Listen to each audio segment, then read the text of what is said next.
इस चैनल पर आपका स्वागत है। डरावनी कहानियों के शौकीन हैं तो चैनल को तुरंत ही सब्सक्राइब करें। आगे और भी डरावनी कहानी आने वाली है, तो चलिए आज की कहानी शुरू करते हैं। कहानी का नाम है दुल्हन का श्रापित घूंघट। भाग 1। नवविवाहित का आगमन। संध्या का समय था। सूरज पहाड़ियों के पीछे डूब रहा था और आकाश रक्त रंजित नारंगी रंग में रंगा हुआ था। चारों ओर सन्नाटा पसरा था, बस कभी कभी हवा के झोंके सूखे पत्तों को उड़ाते हुए अजीब सी फुसफुसाहट पैदा कर रहे थे। गांव के एक छोर पर एक पुरानी हवेली खड़ी थी, जिसकी दीवारों पर समय की मार साफ दिखाई देती थी। यही हवेली थी ठाकुर रणवीर सिंह की, जो इस गांव के सबसे बड़े जमींदार थे। हवेली के ऊंचे ऊंचे दरवाजे और झरोखे उस समय के वैभव की कहानी कहते थे, लेकिन उन पर जमी धूल और मकड़जाल अब उनके अकेलेपन की गवाही दे रहे थे। आज इस हवेली में एक नई बहू का आगमन हो रहा था, अमृता, जो इसी सुबह ब्याह कर इस गांव में आई थी। वो बहुत सुंदर थी, जैसे किसी चित्रकार ने उसे अपने ब्रश से गढ़ा हो। बड़ी बड़ी आंखें, घने काले बाल और दूध जैसी गोरी रंगत। लेकिन उसके चेहरे पर एक अजीब सी उदासी थी, जैसे किसी अनजाने भाई ने उसे जकड़ रखा हो। रणवीर सिंह ने उसके हाथ में कंगन पहनाते हुए कहा, अब ये हवेली तुम्हारा घर है अमृता, यहाँ तुम्हें किसी चीज की कमी नहीं होगी। अमृता ने हल्की मुस्कान दी, लेकिन उसकी आंखें हवेली के अंदर झांकते ही सहम गईं। हवेली की दीवारें ठंडी थीं, जैसे सदियों से सूरज की रोशनी ने उन्हें छुआ ही न हो। अंदर कदम रखते ही एक अजीब सी घुटन महसूस हुई। रणवीर ने उसके कंधे पर हाथ रखा, थक गई होगी, चलो तुम्हें तुम्हारे कमरे तक ले चलता हूँ। भाग 2। हवेली के अंधेरे रहस्य। अमृता का कमरा हवेली के पिछले हिस्से में था। वहां जाते ही उसे लगा जैसे किसी ने उसे देखा हो। वह चौंककर पीछे मुड़ी, लेकिन वहां कोई नहीं था।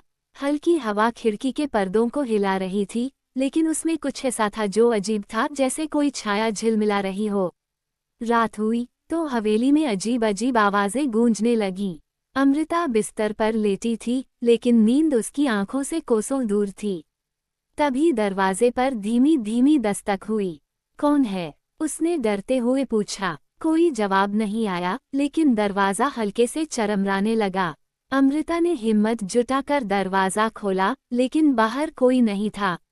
बस गलियारे के अंत में उसे एक परछाई दिखी, लंबे बालों वाली, लाल जोड़े में खड़ी एक औरत।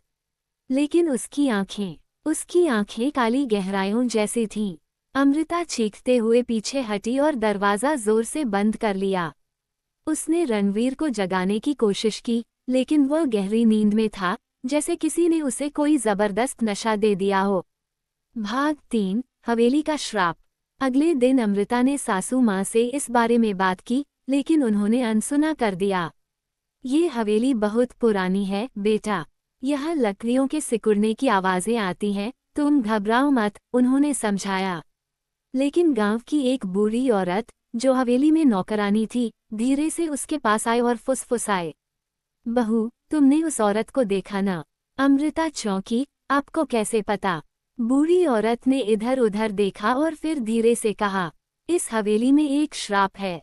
सालों पहले ठाकुर साहब की पहली पत्नी की मौत हो गई थी, लेकिन लोग कहते हैं कि वो मरी नहीं थी, उसे जिंदा इस हवेली में ही दफना दिया गया था। अमृता के रोंगटे खड़े हो गए। क्यों? क्योंकि वह ठाकुर की पसंद की दुल्हन नहीं थी। उन्होंने दूसरी शादी कर ली थी, लेकिन पहली पत्नी की आत्मा आज भी इस हवेली में भटक रही है।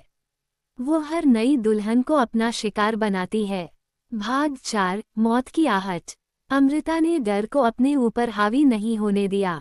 उसने सोचा कि यह बस अफवाह होगी, लेकिन अगले कुछ दिनों में अजीब घटनाएं बढ़ने लगीं। कभी कोई अदृश्य ताकत उसके घूंघट को खींच लेती, कभी कमरे की मोमबत्तियां खुद ब खुद बुझ जातीं। एक रात जब अमृता बिस्तर पर लेटी थी, तो उसे लगा जैसे कोई उसके ऊपर झुक रहा हो। उसने आंखें खोली तो देखा वो परछाई उसके सामने थी। लाल जोड़े में, लंबे बालों वाली, मगर उसका चेहरा पूरी तरह जला हुआ था। अमृता चीख भी नहीं पाई। अचानक ही वह परछाई उसके ऊपर झुकी और अपनी काली गहराई जैसी आंखों से उसकी आंखों में झांकने लगी। अमृता की सांसें तेज हो गईं। उसके शरीर से जैसे जान निकलने लगी। भागो यहाँ से, वह आवाज धीरे से फुसफुसाई, लेकिन उसमें एक अजीब सा गूंज था, जैसे कई आवाजें एक साथ बोल रही हों। अमृता ने पूरा जोर लगाया और अपनी आंखें बंद कर लीं। जब उसने दोबारा आंखें खोली तो वह परछाई गायब हो चुकी थी। भाग 5, आखिरी रात। अमृता अब और नहीं सह सकती थी। उसने रणवीर से कहा कि वह इस हवेली को छोड़ना चाहती है, लेकिन रणवीर ने उसकी बात हंसी में टाल दी।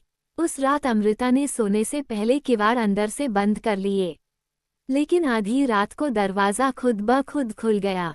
वह परछाई अब उसके सामने थी और इस बार वह ज्यादा भयानक लग रही थी। मैंने कहा था न, भाग जाओ, उस परछाई ने एक कर्कश आवाज में कहा। अमृता ने हिम्मत जुटाई और पूछा, तुम कौन हो? परछाई धीरे धीरे उसके पास आई। उसकी आंखों से लहू टपक रहा था। मैं वो हूँ जिसे इस हवेली में दफना दिया गया था। मैं वो हूँ जिसकी चीखें इन दीवारों में कैद हैं, और अब तुम भी मेरी तरह यहाँ से कभी नहीं जा पाओगी। अचानक अमृता की चीख हवेली में गूंज उठी। सुबह जब नौकरों ने दरवाज़ा खोला तो अमृता वहाँ नहीं थी। बस उसके कमरे में एक पुराना लाल घूंघट पड़ा था, जिस पर ताज़ा खून के धब्बे थे। क्या अमृता मर चुकी थी, या वह भी अब इस हवेली का हिस्सा बन चुकी थी? कोई नहीं जानता, लेकिन तब से हर रात हवेली के गलियारों में किसी के रोने की आवाज़ आती है।